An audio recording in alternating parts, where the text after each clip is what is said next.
നാദം, തനിമയുടെ രാഗം, കനവിലൊരു നാളം. പ്രകാശനായ പ്രകാശിക മലങ്കരദർശൻ.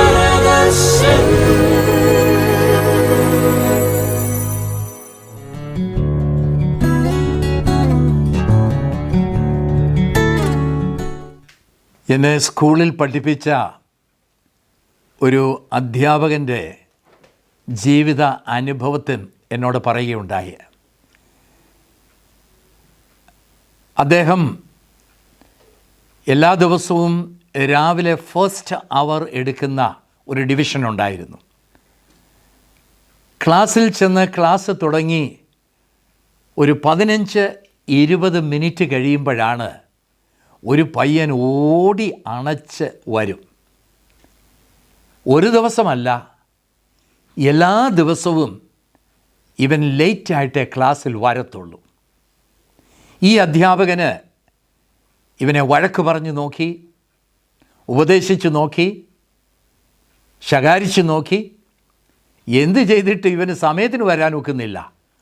അവന് വളരെ ക്ഷീണിതനായിട്ട് ഓടി അണച്ച് ലേറ്റായിട്ട് ക്ലാസ്സിൽ വരും. അപ്പോൾ ഈ അധ്യാപകന് തോന്നി ഇവൻ വളരെ ഇറസ്പോൺസിബിളായിട്ടുള്ള ഒരു പയ്യനാണ്, ഒരു ഉത്തരവാദിത്വ ബോധവും ഇല്ലാത്തവനാണ്, ഇവന് എന്തിനാ പഠിക്കാൻ വരുന്നത്. അങ്ങനെ ചിന്തിച്ചിട്ട് ഒരു ദിവസം ഈ അധ്യാപകന് ഈ പയ്യൻ്റെ വീടൊന്ന് വിസിറ്റ് ചെയ്യുവാനായിട്ട് തീരുമാനിച്ചു.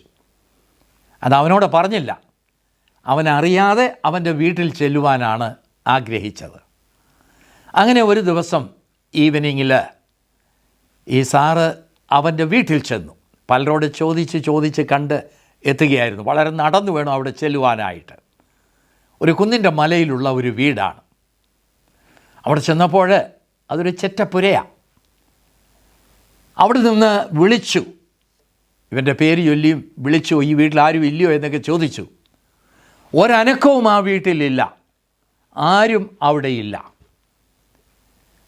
അങ്ങനെ തിരിച്ചു പോരാം എന്നുള്ള ചിന്തയിൽ സാർ അവിടെ നിൽക്കുമ്പോൾ ദൂരേന്ന് തലയിൽ ഒരു കുടം വെള്ളം നിറച്ചുകൊണ്ട് ഒരാളിങ്ങനെ നടന്ന് വരുന്നു. ഈ മുറ്റത്ത് നിൽക്കുന്ന സാറിനെ കണ്ടപ്പോൾ ആളിൻ്റെ നടപ്പിൻ്റെ വേഗം കൂടി. ഓടി വന്നു.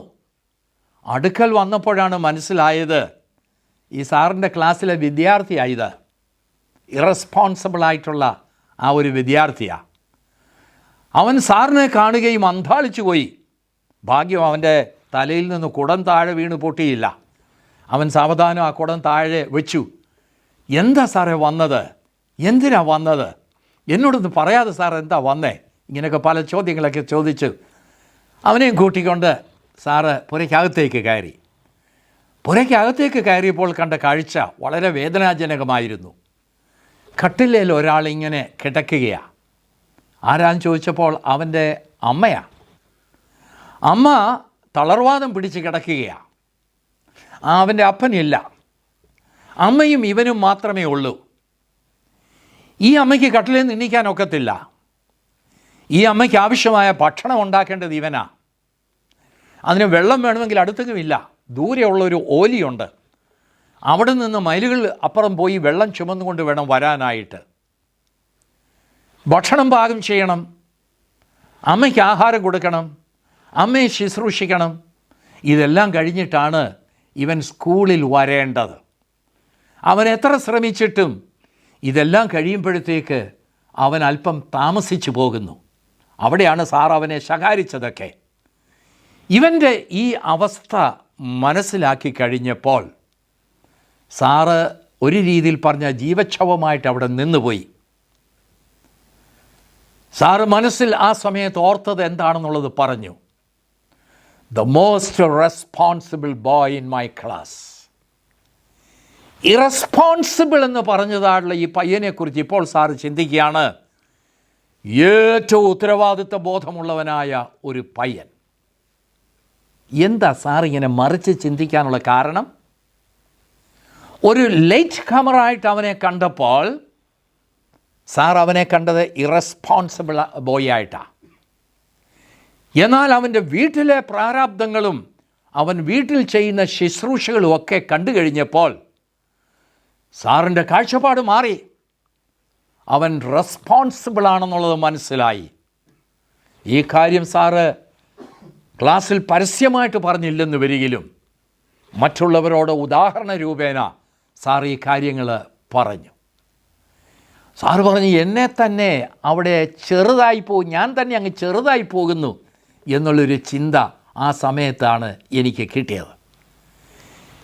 ഇവിടെ നമ്മൾ കാണുന്നത് ഈ അധ്യാപകനിലുണ്ടായ കാഴ്ചപ്പാടിൻ്റെ ഒരു മാറ്റമാണ്. കാഴ്ചപ്പാടിലുണ്ടാകുന്ന ഈ മാറ്റത്തിന് പറയുന്ന പേര് റീഫ്രെയിമിംഗ് എന്നാണ്. റീഫ്രെയിം ചെയ്യുക എന്ന് പറഞ്ഞാൽ പഴയ ഫ്രെയിമൊക്കെ മാറ്റിയിട്ട് ഒരു പുതിയ ഫ്രെയിം അതിന് കൊടുക്കുമ്പോൾ പടത്തിനൊക്കെ ഒരു പുതിയ ലുക്ക് കിട്ടും.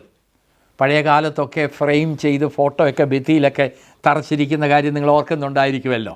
കുറേ കഴിയുമ്പോൾ ഇതിൻ്റെ ഫ്രെയിമൊക്കെ അങ്ങ് ഇളകിപ്പോകും. അപ്പോൾ അത് കൊണ്ടുപോയിട്ട് ഒരു പുതിയ ഫ്രെയിം തറച്ച് കഴിയുമ്പോൾ ഈ പടത്തിനൊരു പുതിയ ലുക്കുണ്ടാകും. ഇത് റീഫ്രെയിമിംഗ് എന്ന് പറയുന്നത്. അപ്പം നമ്മുടെ ജീവിതത്തിൽ നമ്മുടെ കാഴ്ചപ്പാട് മാറുമ്പോൾ നമുക്കൊരു പുതിയ അനുഭവം ഉണ്ടാകും. ഇതുവരെ കണ്ടുകൊണ്ടിരുന്ന അവസ്ഥയിലല്ല നമ്മൾ പിന്നീട് കാണാൻ പോകുന്നത്. ഇതിനാണ് റീഫ്രെയിമിംഗ് എന്ന് പറയുന്നത്. കാഴ്ചപ്പാടിൽ ഉണ്ടാക്കുന്ന മാറ്റങ്ങൾ അല്ലെ ഉണ്ടാക്കേണ്ട മാറ്റങ്ങൾ, റീഫ്രെയിമിംഗ്. പലപ്പോഴും നമ്മുടെ ജീവിതത്തിൽ ഒരു റീഫ്രെയിമിംഗ് നടത്തിയാൽ നമ്മുടെ ജീവിതം കുറച്ചുകൂടെ ഭംഗിയായിട്ടും സന്തോഷമായിട്ടും പോകുവാനായിട്ട് നമുക്ക് സാധിക്കും. നമ്മുടെ ജീവിതത്തിൽ സംഭവിക്കുന്ന പല അനുഭവങ്ങളുണ്ട്. ഈ അനുഭവങ്ങളെ നമ്മൾ കാണുന്ന രീതിയാണ് നമുക്ക് പ്രധാനം. നമ്മുടെ ജീവിതത്തിലെ സംഭവങ്ങളല്ല പ്രധാനം. പിന്നെയോ ആ സംഭവങ്ങളുമായിട്ടുള്ള ബന്ധത്തിൽ നമ്മളെ എങ്ങനെ കാണുന്നു, ആ സംഭവങ്ങളെ നമ്മൾ എങ്ങനെ കാണുന്നു, ഈ കാഴ്ചപ്പാടാണ് അതിനെ തുടർന്നുള്ള അനുഭവങ്ങൾ നമുക്ക് തരുന്നത്. അല്ലാതെ സംഭവങ്ങൾ ഒരിക്കലും നമുക്കൊരു അനുഭവം തരത്തില്ല. സംഭവങ്ങളെ നമ്മൾ കാണുന്ന കാഴ്ചപ്പാട്, ഈ കാഴ്ചപ്പാടിൽ ഒരു മാറ്റമുണ്ടാക്കിയാൽ അർത്ഥത്തിലും ഒരു വ്യത്യാസം നമുക്ക് ഉണ്ടാകും. നമ്മൾ എങ്ങനെ കാണുന്നോ ആ കാണുന്നതിനനുസരിച്ചുള്ള ഒരനുഭവം നമുക്കുണ്ടാകുന്നു. ഇപ്പോൾ നടന്നുകൊണ്ടിരിക്കുന്ന ഈ ഒളിമ്പിക്സ് ഗെയിമിനെക്കുറിച്ച് ഞാൻ അടുത്ത സമയത്ത് വായിച്ചതായിട്ടുള്ള ഒരു സംഗതി, സ്വർണ്ണ മെഡല്, വെള്ളി മെഡല്, വെങ്കലം, ഇങ്ങനെ 3 രീതിയിലുള്ള ഇതാണല്ലോ സമ്മാനിക്കുന്നത്. ഈ സമ്മാനം വാങ്ങിക്കുമ്പോൾ സ്വർണം വാങ്ങിക്കുന്ന ആൾ, വെള്ളി വാങ്ങിക്കുന്ന ആൾ, വെങ്കലം വാങ്ങിക്കുന്ന ആൾ, ഇവരുടെയൊക്കെ മുഖം നിങ്ങളൊന്ന് പരിശോധിക്കുകയാണെന്ന് വരികിൽ ഒരു കാര്യം നിങ്ങൾക്ക് മനസ്സിലാകും. ഓഫ് കോഴ്സ് സ്വർണം കിട്ടുന്ന ആളിന് വലിയ സന്തോഷം ഉണ്ടാകും. എന്നാൽ വെള്ളി മെഡൽ കിട്ടുന്ന ആളിനേക്കാൾ കൂടുതൽ സന്തോഷം ഓട്ട് മെഡൽ കിട്ടുന്ന ആളിൻ്റെ മുഖത്താണ്. ന്യായമായിട്ട് വെള്ളി മെഡൽ കിട്ടുന്ന ആളിനല്ലയോ സന്തോഷം കൂടുതൽ വരേണ്ടത്. എന്നാൽ ഓട്ട് മെഡൽ കിട്ടുന്ന ആളിൻ്റെ മുഖത്താണ് കൂടുതൽ സന്തോഷം നമുക്ക് ശ്രദ്ധിക്കാനായിട്ട് സാധിക്കുന്നത്. എന്തുകൊണ്ടാണ് ഈ വ്യത്യാസം? ഈ വെള്ളി മെഡൽ കിട്ടിയ ആൾ അദ്ദേഹത്തെ കാണുന്നത് എങ്ങനെയാണെന്ന് അറിയാവോ? ഒരല്പം കൂടി ഞാൻ ശ്രമിച്ചതായിരുന്നെങ്കിൽ എനിക്ക് സ്വർണം കിട്ടിപ്പോയേനെ, എനിക്കിത് സ്വർണം നഷ്ടപ്പെട്ടു. സ്വർണം നഷ്ടപ്പെട്ടവനായിട്ടാണ് വെള്ളി കിട്ടിയവൻ അവനെ കാണുന്നത്. അപ്പോൾ അവനെ കാണുന്ന രീതി ഒരു നഷ്ടബോധത്തിലാണ്. ആമലൂസർ. എന്നാൽ ഓട്ട് മെഡൽ കിട്ടിയവന് ഇതെങ്കിലും കിട്ടിയല്ലോ എന്നുള്ള വലിയൊരു സന്തോഷമാണ്. അവനൊരു വിന്നറിൻ്റെ ഭാവം ഓട്ട് മെഡൽ കിട്ടിയവന്. മറ്റിടത്തേക്കൊന്നും നഷ്ടമായി പോയതല്ല, ഇതെങ്കിലും എനിക്ക് കിട്ടിയല്ലോ എന്നുള്ള ഒരു ഭാവം, അതാണ് അവനിൽ കൂടുതൽ സന്തോഷം ഉണ്ടാക്കുന്നത്. അപ്പം മെഡൽ കിട്ടിയത് കൊണ്ട് കാര്യമായില്ല. ഈ കിട്ടുന്ന മെഡലിൻ്റെ ആ അനുഭവത്തിൽ നമ്മളെ എങ്ങനെ കാണുന്നോ, നമ്മളോട് എന്ത് പറയുന്നോ, ആ പറച്ചിലാണ് നമ്മുടെ അനുഭവം എന്ന് പറയുന്നത്. ആ പറച്ചിലൂടെയാണ് ഒന്നുകിൽ സന്തോഷം അല്ലെങ്കിൽ ദുഃഖം ഏതാണോ അത് നമ്മൾ അനുഭവിക്കേണ്ടത്.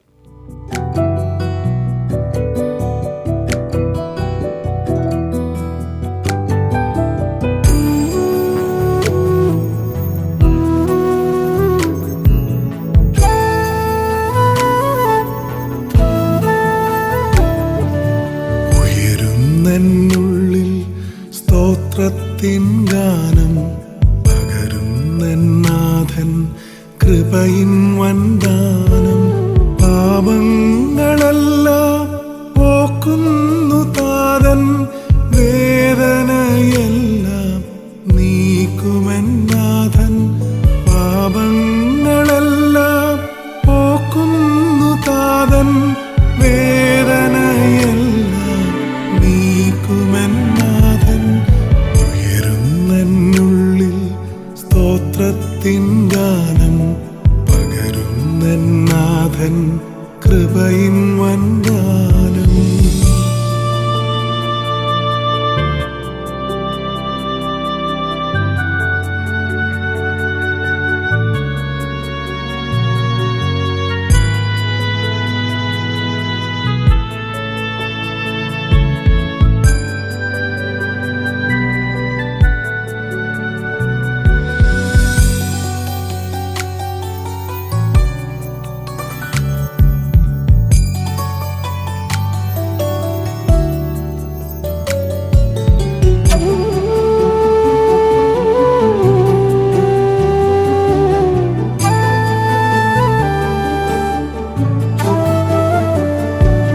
പാടിയിടും ഞാൻ എന്നും തവഗാനം, ഘോഷിക്കും ഞാൻ എന്നും തന്നാമം. പാടിയിടും ഞാൻ എന്നും തവഗാനം, ഘോഷിക്കും ഞാൻ എന്നും തന്നാമം. പകരുകന്നുള്ളിൽ പാവനമാം ശക്തി, പകരുകന്നുള്ളിൽ പാവനമാം ശക്തി. ചൊരിയുവാൻ പാരിൽ സ്നേഹത്തിൻ കാന്തി. ഉയരുന്നെന്നുള്ളിൽ സ്തോത്രത്തിൻ ഗാനം പകരുന്നെന്നാഥൻ കൃപയിൻ വന്ദാനം.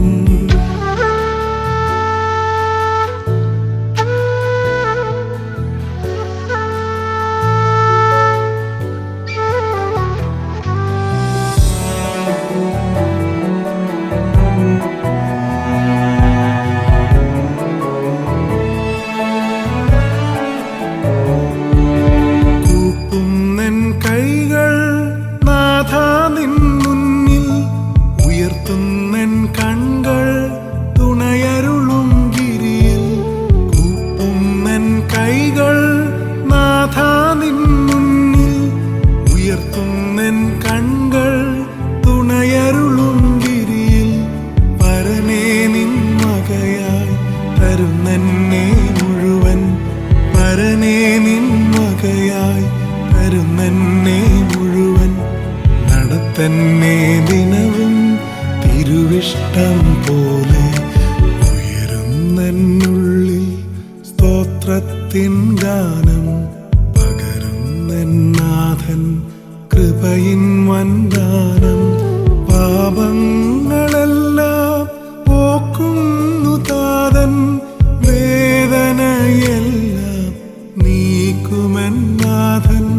പാപങ്ങളെല്ലാം പോക്കുന്നു താതൻ, വേദനയെല്ലാം നീക്കുമെന്നാഥൻ.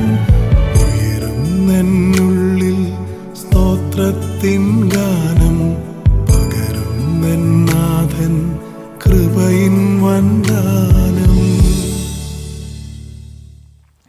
നമുക്ക് പൊതുവെ നോക്കുമ്പോൾ കാണുവാനായിട്ട് സാധിക്കും, ചില ആളുകൾ ഇൻഫീരിയോറിറ്റി കോംപ്ലക്സ് ഉള്ളവരാ. അപകർഷതാ ബോധം. ഈ അപകർഷതാ ബോധമുള്ള ആൾക്കാർ മറ്റുള്ളവരെ കാണുന്ന കാഴ്ചപ്പാട് എങ്ങനെയായിരിക്കുമെന്നറിയാവോ?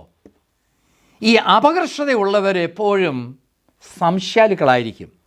ഈ കുടുംബജീവിതത്തിൽ ഭാര്യയും ഭർത്താവും തമ്മിൽ ഈ സംശയരോഗത്തിൻ്റെ ചില കാര്യങ്ങളൊക്കെ നിങ്ങൾ കേട്ടിട്ടുണ്ടല്ലോ. സംശയരോഗത്തിൻ്റെ ഒരു പ്രധാന കാരണം, ഇത് മാത്രമല്ല, ഒരു പ്രധാന കാരണം പങ്കാളിയുടെ അപകർഷതാ ബോധമാണ്.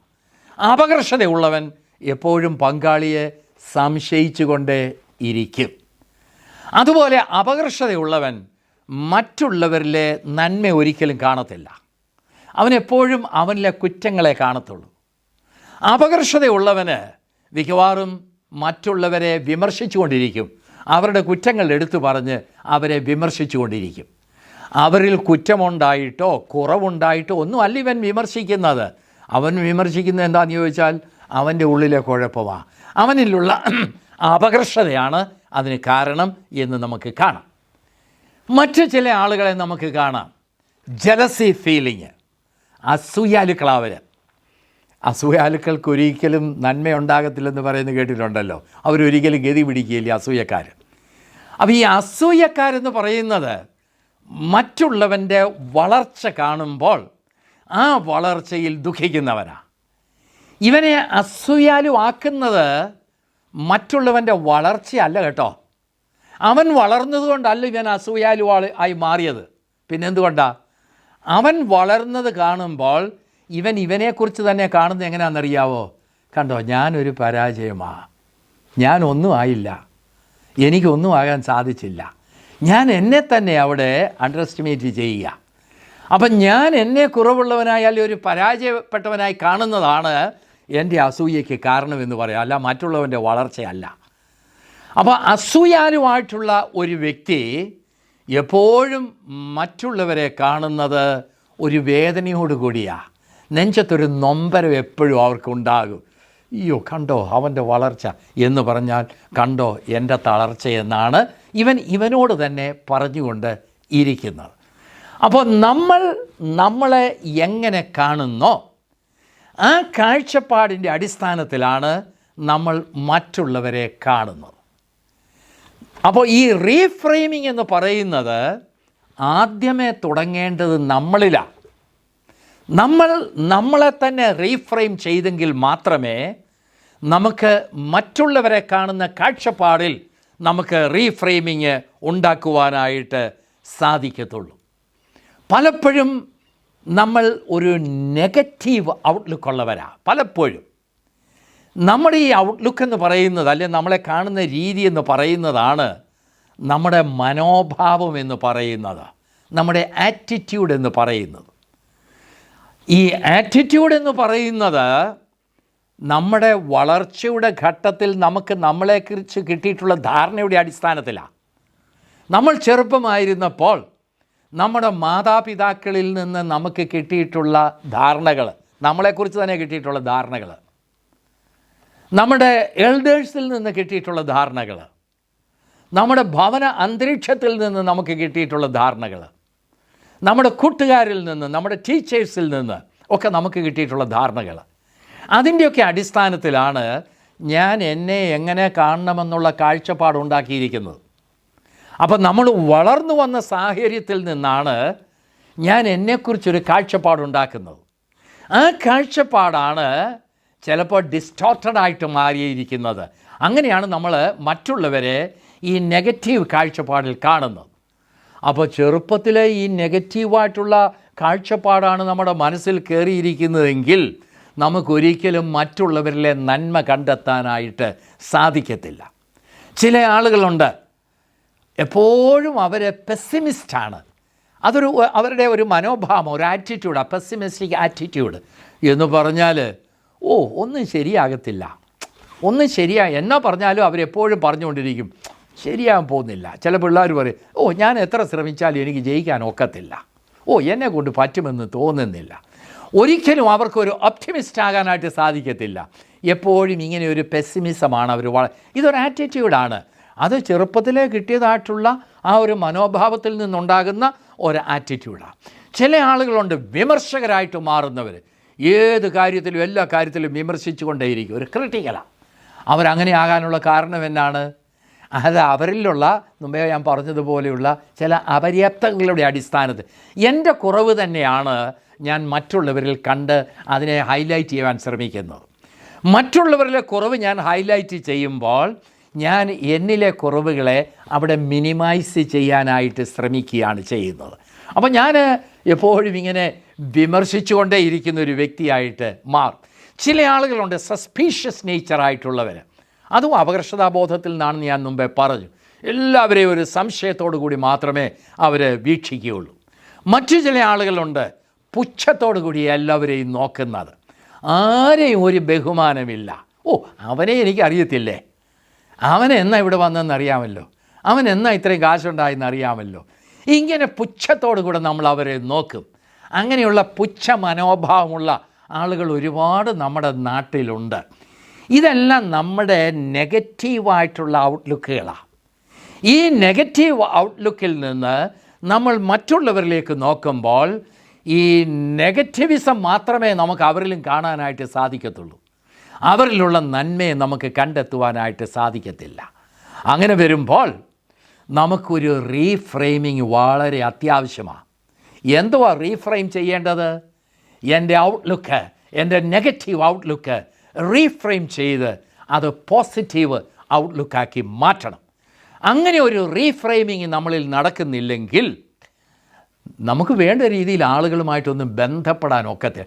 ആരോഗ്യപരമായ രീതിയിൽ റിലേറ്റ് ചെയ്യണമെങ്കിൽ നമുക്കൊരു പോസിറ്റീവ് ഔട്ട്ലുക്കുള്ളൊരു വ്യക്തിയായെങ്കിൽ മാത്രമേ സാധിക്കുകയുള്ളൂ എന്ന് നമുക്ക് മനസ്സിലാക്കുവാനായിട്ട് സാധിക്കും. അപ്പം ഞാൻ എന്നോട് തന്നെ ചില ചോദ്യങ്ങൾ ചോദിക്കണം. ഞാനിപ്പോൾ ഈ ചിന്തിക്കുന്ന ചിന്തകൾ എന്നിൽ എന്ത് പ്രയോജനമായി എനിക്ക് ചെയ്യുന്നതാണ്? ഞാൻ ഈ ചിന്തിക്കുന്നത് നെഗറ്റീവാണോ പോസിറ്റീവാണോ? അത് എനിക്ക് ഏതെങ്കിലും രീതിയിൽ പ്രയോജനം ചെയ്യുന്നുണ്ടോ? ഇതിൽ നിന്ന് ഞാൻ മറ്റുള്ളവരെ കാണുന്ന കാഴ്ചപ്പാട് അവർക്കെന്തെങ്കിലും പ്രയോജനം ചെയ്യുന്നുണ്ടോ? അത് എനിക്കെന്തെങ്കിലും പ്രയോജനം ചെയ്യുന്നുണ്ടോ? ഇതൊന്നുമില്ലെങ്കിൽ തീർച്ചയായിട്ടും നമുക്കവിടെ ഒരു മാറ്റം ആവശ്യമാണ്. ആ മാറ്റമെന്ന് പറയുന്നതിനാണ് റീഫ്രെയിമിംഗ് എന്ന് പറയുന്നത്. ഇതുവരെ കണ്ടുകൊണ്ടിരുന്ന കാഴ്ചപ്പാടിൽ നിന്ന് വ്യത്യസ്തമായ രീതിയിൽ നമുക്കൊന്ന് കാണാനായിട്ട് സാധിക്കണം. യേശുക്രിസ്തുവിൻ്റെ മിനിസ്ട്രി ഒരു 90% ഞാൻ പറയുന്നത് റീഫ്രെയിമിംഗ് മിനിസ്ട്രി ആയിരുന്നു. റീഫ്രെയിമിംഗ് മിനിസ്ട്രി എന്ന് പറയുമ്പോൾ യേശുക്രിസ്തു മനുഷ്യരുടെ കാഴ്ചപ്പാടിലാണ് മാറ്റങ്ങൾ ഉണ്ടാക്കിക്കൊണ്ടിരുന്നത്. വ്യഭിചാരം, അതിനെക്കുറിച്ചുള്ള കാഴ്ചപ്പാട് മാറ്റി. കുല, അതിനെക്കുറിച്ചുള്ള കാഴ്ചപ്പാട് മാറ്റി. പോവർട്ടി, ദാരിദ്ര്യം, അതിനെക്കുറിച്ചുള്ള കാഴ്ചപ്പാട് മാറ്റി. അപ്പോൾ ഇങ്ങനെ എല്ലാ രംഗത്തും മനുഷ്യൻ്റെ കാഴ്ചപ്പാട് മാറ്റുന്ന ഒരു റീഫ്രെയിമിംഗ് മിനിസ്ട്രി ആയിരുന്നു നമ്മുടെ കർത്താവിൻ്റെ മിനിസ്ട്രി എന്ന് നമുക്ക് കാണുവാനായിട്ട് സാധിക്കും. അങ്ങനെയാണെന്ന് വരിൽ കർത്താവിൻ്റെ മിനിസ്ട്രി നമ്മൾ തുടരുമ്പോൾ ഒരു റീഫ്രെയിമിംഗ് മിനിസ്ട്രി നമ്മൾ കണ്ടിന്യൂ ചെയ്യണം. അതാദ്യം ആരംഭിക്കേണ്ടത് നമ്മളിലാണ്. നമ്മളിലേക്കൊന്ന് നോക്കിയിട്ട് നമ്മിൽ റീഫ്രെയിമിംഗ് ആവശ്യമുള്ളിടത്ത് അത് ചെയ്യുക. തുടർന്ന് നമ്മൾ മറ്റുള്ളവരെ കാണുന്ന കാഴ്ചപ്പാടിൽ മാറ്റമുണ്ടാക്കണം. അപ്പോൾ ആ കാഴ്ചപ്പാട് അർത്ഥമുള്ളതായിട്ട് മാറും. അത് കൂടുതൽ മീനിങ്ഫുള്ളായിട്ട് മാറും. അത് ആ ബന്ധങ്ങളെ ദൃഢീകരിപ്പാൻ നമ്മളെ സഹായിക്കും. അതിന് ദൈവം നിങ്ങളെ സഹായിക്കട്ടെ എന്നുള്ള പ്രാർത്ഥനയോടുകൂടെ ഞാൻ ഈ ടോക്ക് ഇവിടെ നിർത്തും.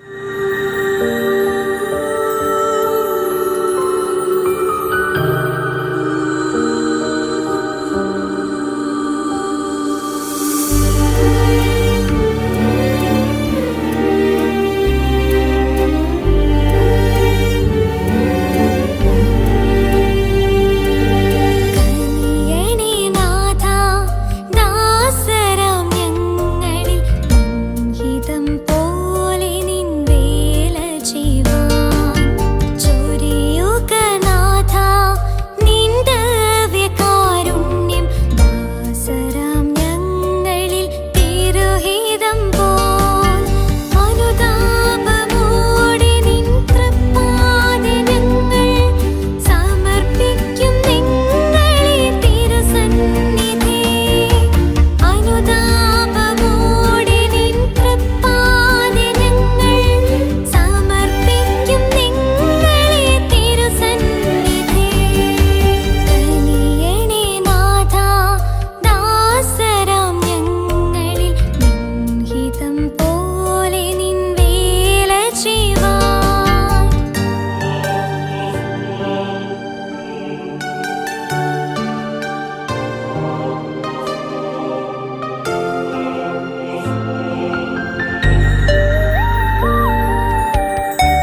നാദം ഒരുമയുടെ ശബ്ദം തനിമയുടെ രാഗം